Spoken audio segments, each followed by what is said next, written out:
Hello Neowin, and welcome back to part 2 of the Super Smartphone Showdown, where I am pitting against each other 5 of the flagship devices, one from each of the major Android manufacturers. In today's episode we will be looking at the displays of each of the devices. Here we have the Samsung Galaxy S3 with its 4.8 inch Super AMOLED HD display. Here we have the Sony Xperia S with its 4.3 inch TFT LCD display, also HD. Here we have the True HD IPS LCD display on the LG Optimus 4X HD, that is 4.7 inches there. Also 4.7 inches is the HTC One X's display, which is a Super LCD 2 and 720p. All these devices here are 720p, except this one up the top, the QHD display, that is 960 by 540, I believe. It's a Super AMOLED panel, and it is also 4.3 inches. So here we have the same photo on all of these displays and all of these devices. And the question is, of course, which one has the best color reproduction, which is what I'm looking at right here in this test. Of course, immediately the HTC One X springs out because it does have what appears to be the most accurate color reproduction. It appears to be quite vibrant, not as vibrant as you'll notice on the Galaxy S3 here, which of course AMOLED, it's very vibrant, but it does appear to have very good color reproduction as you would expect from an IPS panel. Over here, this is also an IPS panel, and it also does look very good. But you notice that over here it appears that the pretty much all the colors are just that bit more fuller. They're like more vibrant and everything that you would hope for. Both the AMOLED panels seem to be fairly cold in terms of the color that they produce, as in tinting towards blue. There's also a very dominant green effect that you get from the Pentile display here. You'll notice that the greens are much more deep and somewhat unnatural in comparison to the scene that you see presented by the One X there. Over here, just the standard TN TFT panel. It appears to be, it's very bright. That's definitely a bonus. It is the brightest out of all these displays on the Xperia S, but it does appear to be washed out with white. You'll notice in the background here that there are lots of white spots that you don't get on the other panels. You can also see immediately that the contrast on this is very good. And as of course AMOLED displays the best blacks, because naturally when it needs to display black, it can just turn off the pixels and you don't see anything. But before I get into showing you the blacks, I will mention that the Xperia S here, it is the most dense display out of all of them, coming in at 1280 by 720 on 4.3 inches, gives a pixel per inch density of 342 pixels per inch, which is very good. You probably won't be able to see it here on this display right now, but it is very crisp, and probably the crispest out of all the devices that I have on my hands here. Let's take a quick look at the Droid Razr. You probably won't be able to spot on camera right now the effects of the Pentile subpixel matrix, but on this display with this resolution it is noticeable, whereas on the Galaxy S3 here you probably won't notice it as much.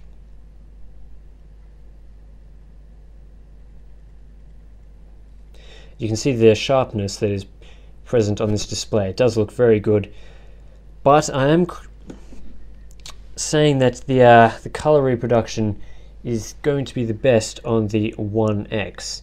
It does look very, very good.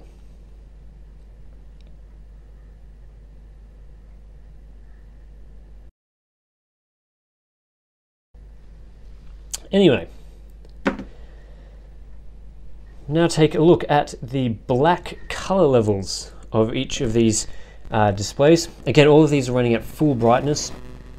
So in just a sec, we will do a jump cut and we will get straight into the black levels of this display. Anyway, jump cut time.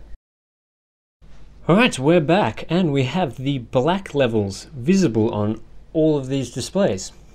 And we'll notice both of these devices are Super AMOLED, and you can notice that of course you can't see anything because effectively the display is off. So those two are very good. Here though, we have the LCD panels. And you'll notice that they are visibly on. You can see it's very grainy because of the poor quality and low light my camera has. But you can see there that both displays are indeed on. Here is also the Xperia S.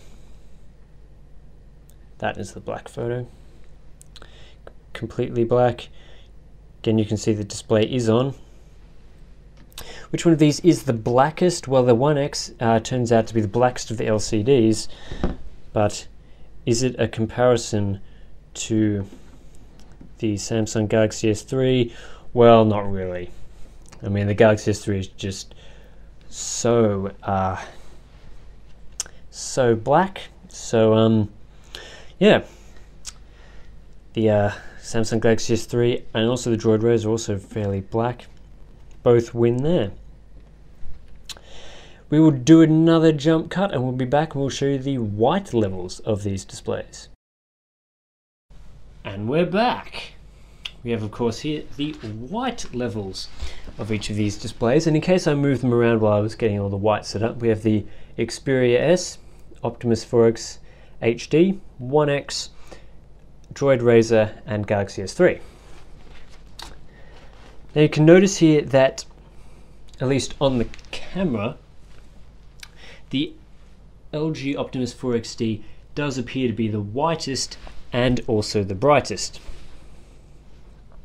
And visually that definitely appears to be the case. Over here, the 1X seems to have a very slight tint towards being warm, in other words being slightly yellow.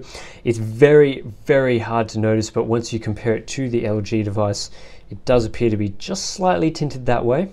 Again, it's also very bright. It's almost equal brightness between these two devices. The Sony Xperia also is reasonably bright. It's more tinting towards cold, but it doesn't seem to match up to the 1X, to the Optimus 4X here, so entirely the same. Both AMOLED displays are grey. They don't appear to be completely white. They're both tinted very slightly towards blue, in other words being colder. Again, all displays here are at full brightness.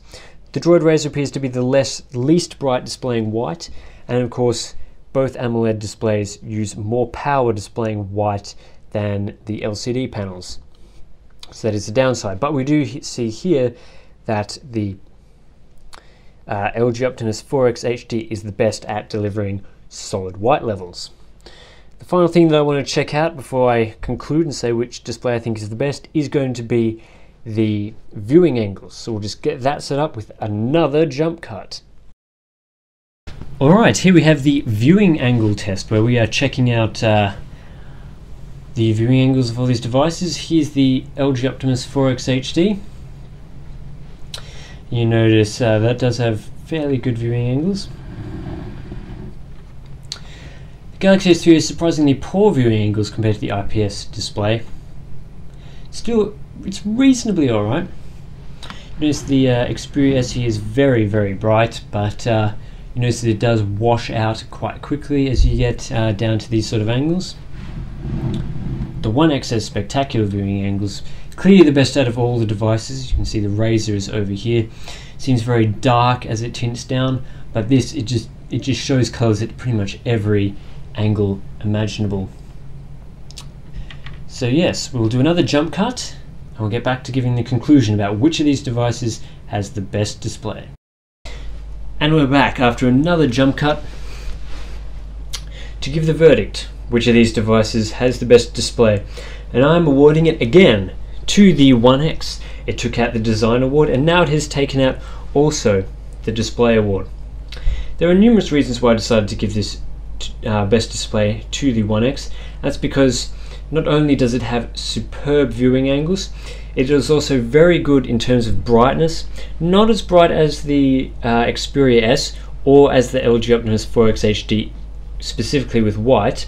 And while overall the Optimus 4X has better white levels, you get better black levels with this, better contrast and more accurate color reproduction than you get with the Super AMOLED. You'll notice that just here on this photo, this is very vibrant, has lots of contrast, but this is more accurate.